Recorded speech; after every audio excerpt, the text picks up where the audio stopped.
Hello and welcome. In this video today we're going to be looking at prehistoric medicine.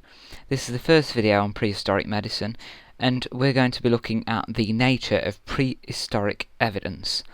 So firstly, to start us off, what exactly do we mean when we talk about prehistory, the time period prehistory, and what do we mean when we use the phrase prehistoric people?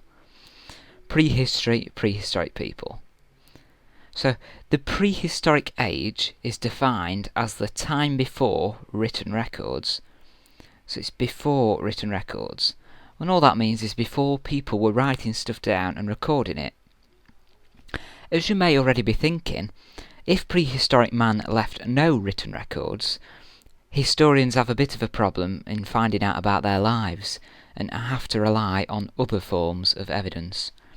So when we talk about prehistory, we mean the time before written records. And here we can see a picture from the Flintstones, who were prehistoric people. A key point before we look at the lives of prehistoric people, this is a really important point. Lots of people sometimes make this mistake. Prehistoric man did not live with dinosaurs. As we can see here, we've got Flintstones and a dinosaur. That never happened. Prehistoric man did not live with dinosaurs. When the first people were alive, the dinosaurs were long extinct. People were never living with dinosaurs. That never happened. Lots of people make that mistake, and I've even seen in some example answers some people making that mistake, which is a killer mistake to make. So make sure you get that sorted. So, now let's look at a bit of background information about prehistoric people. So prehistoric people lived in nomadic tribes. Nomadic meant that they didn't live in one place and that they were constantly on the move. So they were hunter-gatherers. That means that rather than living in one place, they followed animals and hunted them on their migrations. So they followed them round and hunted them. They were nomadic. They didn't grow crops, the hunted animals. They left no written records. They didn't write down what they did. Historians, therefore, don't have a written record of how prehistoric man lived. So, as you can imagine, this presents a bit of a problem. Historians wanting to find out about the prehistoric age have to rely on archaeological evidence. So, when we talk about archaeological evidence, we're talking about bones and skulls and items that have not decayed or have only partially decayed. We have no sort of written records, nothing written down to tell us what we did. We have to look at archaeology. And as you can start to imagine probably, this may present a few problems. So let's have a look at this. What exactly are the problems with archaeological evidence? So archaeological evidence may sometimes be difficult to interpret. So if we find something, we don't necessarily know what it means. So there we're finding a hole in the skull, in the picture if you can see here, sorry, I'll just enlarge that. If you can see in this picture, this is from an excavation of a prehistoric site. We can see a hole in the head there. And as historians, we don't exactly know why there's a hole in that man's head. Has he had a strengthening operation where they used a hammer to knock a hole in the head to cure them from disease? Has that happened in warfare? Has he been shot in the head? Or is it just a careless excavator who has put a hole in the man's head during excavation? We're not sure of the answers to those questions. So it's difficult to interpret, that's what we say. And skeletons found at a site may not represent those who live there. The only skulls may be those of enemies. And they kept them as trophies.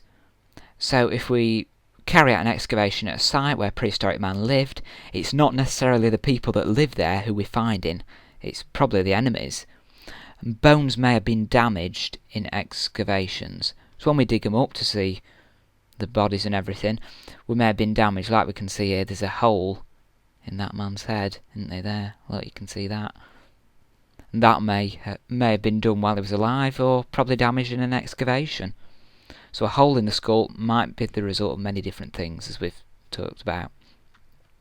Few living sites contained human bones. Dead bodies were often exposed so the flesh would rot, and then bury bones away from living sites. So when we excavate sites, it's very rare that we actually find human bones, because many are exposed and all the flesh would decay, and the bones would be buried away from where people live to stop disease from spreading and stuff like that. Skeletons wouldn't be buried where... Sorry, not skeletons. Bodies wouldn't be buried where people lived. And skeletons don't tell us everything. We cannot be sure of what they mean. So finding out about prehistoric man. We've said so far that historians have to rely on archaeological evidence, but there's sort of another way that they can use to find out about prehistoric people. So the problem of evidence can be overcome by studying those who, until very recently, lived in a similar way to prehistoric people. So some people lived quite similar, or live quite similar to how prehistoric man lived. For example, the Australian Aborigines. And when we're finding out about the lives of prehistoric man, very often we look at the lives of Australian Aborigines. So historians use attitudes and practices of modern Aborigines to guess what prehistoric people did. Here's some pictures that shows some Aborigines. So we're using Aboriginal cultures to find out about prehistoric man. So there we are, we've sort of come to the end of this video for today. Just a little quiz. I do these at the end of all my videos. Just 3 or 4 quick knowledge recall questions. They're not typical exam questions. They're just quick questions to make sure you know your stuff on this particular topic. So do you know your stuff? What do we mean by prehistory? What's the definition of the term prehistory? What kind of lives did prehistoric man live? What are the problems with finding out about prehistory, and how can we overcome this problem? 4 questions. You may wish to just pause the video for a second, scribble down some answers, and then we'll go through the answers in a minute. If not, just keep watching and then we'll go through them together. Okay, so we'll go through the answers to these questions. What do we mean by prehistory? By prehistory we mean the time... I'm not really good at writing with this, sorry. Before written records. That is the general definition of that. The time before written records. What kind of lives did prehistoric man live? Well, they lived nomadic lives. So they were nomadic, and they were hunter-gatherers.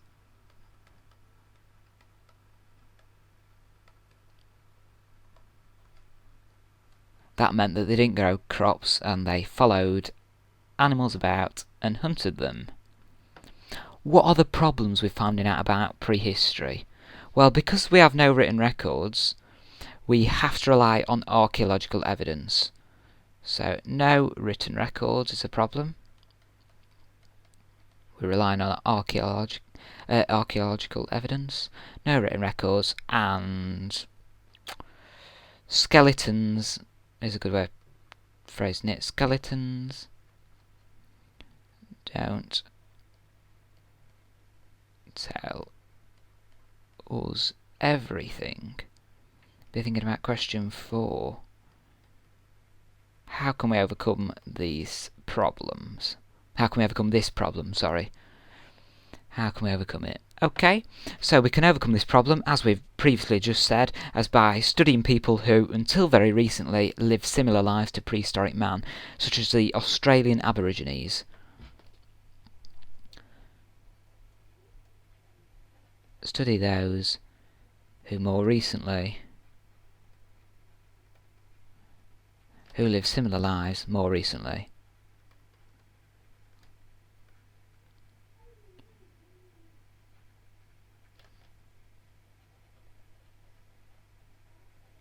Sorry, that says more, that's not very clear, is it there?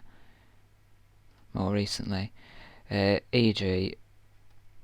Aborigines. So there we are, that's the end of the video today. Thanks for watching, and I will see you again soon.